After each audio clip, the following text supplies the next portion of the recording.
ازيكم يا حبايبي؟ عاملين ايه؟ النهارده هنعمل لكم حاجه حلوه بكوبايه دقيق واحده ومعلقتين نشا ومعلقتين كاستر وبيضتين ونص معلقه بيكنج باودر، نص معلقه، ونقلب ومعلقتين سمنه، ونقلب كل الكلام ده ببعضه، ما نحطش ميه، نقلب كله ببعضه ده عبل ما نقلبها كده. خلاص كلها ما بنعجنش، هي بتاخدش عجن، عبل بس نلم كل المكونات، هي العجينه بتلم معانا من غير ميه ولا اي حاجه خالص.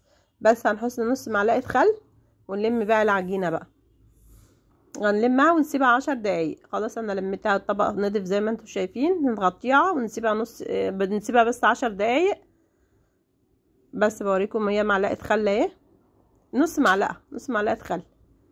لو انت هتعملي كوبايتين حطي معلقه. اهي بص العجينه ناعمه، بس احنا ما بنعجنهاش، هي ناعمه وجميله، هي بالسمنه والبيض بيلمها. دلوقتي بقى سيبناها 10 دقايق ريحت، بس احنا مش حاطين خميره.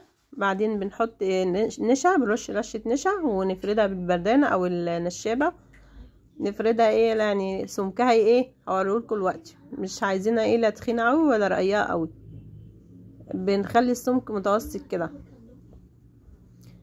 افردها كده اهو، بص هو ده السمك اللي انا عايزاه اهو، باين وواضح اهو، مش عايزينها الا كده. وبعدين نقطعها بقى، تقطعيها بالطول كلها، وبعد كده تقطعيها بالعرض، وبناخدها بقى على زيت سخن ونحمرها في الطاسه. ما بتاخدش وقت، انا اوريكم كل الوقت اصلا وانا بحمرها اللي هي خدته في الطاسه اهو. بصوا زي ما انتم شايفين، عايزين تقطعوها سمبوسه، عايزين تقطعوها طويله مربعه، التقطيعه اللي انتوا حابينها عادي. بس هي في الاول في الاخر بتبقى شكلها حلو اهو. ده زيت سخن، نزلها في الزيت السخن كده. بصوا اول ما بننزلها بتنفخ ازاي وجميله ومقطقطه اهو. بصوا اول ما ننزلها على طول تسقط في الزيت، وبعد كده تطلع على وش الزيت وتنفخ زي ما انتوا شايفين كده. وشكلها بصوا جميل ازاي اهو. بص هو كل ده الوقت اللي خدته على الزيت، في الزيت. انا وريتكم الوقت كله، ما بتاخدش دقيقه بتهيألي في الزيت اهو. بصوا خلاص هطلعها من الزيت وطلعها وصفوها. هي بتاخدش، ما تقلقوش، بتاخدش اصلا عشان بتتنفخ كده وخفيفه، ما بتاخدش خالص زيت.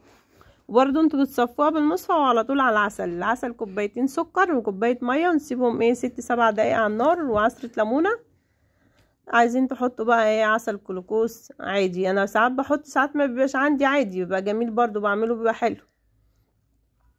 بنصفيها كويس من الزيت ونطلعها على العسل او دي طاسه تانية. بص اول ما نسقطها في الزيت خلاص بتنزل لتحت، وبعد كده تطلع على الوش وتتنفخ ازاي. بصوا مش بقول لكم قطقطه، وطعمها بقى حكايه. يلا قومي بقى ما تكسليش، اعملي لعيالك بقى حبه كده بكوبايه دقيق واحده ومعلقتين نشا وكوبايه كوبايه الدقيق الواحده دي بس، شويه زيت كده. مش انت بتاخديش الزيت كله، هو بتاخدش زيت على فكره. وعلى فكره بتاخدش برضو عسل، بتاخدش عسل كتير على فكره. بس شوفي شكلها حلو ازاي، وطعمها كمان بقى جميل. تنزليها على طول في العسل، والمعلقتين النشا دول بيخلوها مقرمشه، بيدوها قرمشه من جوه، بتبقى طريه. ومعلقتين الكاستر بيدوها طعم كده جميل، ويدوها كمان لون اه. بص طلعناها في الزيت، قليت تاني طاسه، تالت طاسه بقى هقليها لوحدي، وكده خلاص خلصت. بص بوريكم ازاي مقرمشه وقد جميله. سقطها في العسل، قلبها في العسل، حطي بقى سكر بودره، حطي شوكولاته، عايزه تاكليها كده ساده اللي يريحك. انا عن نفسي اكتفيت ان انا احطها في العسل وخلاص. طعم بقى جميل والشكل احلى كمان. وبالهنا والشفا على قلبكم. بصوا بفتح لكم واحده، بصوا هشه ازاي ومنفوخه، بصوا قلبها فاضي ازاي، بصوا هشه وجميله ازاي.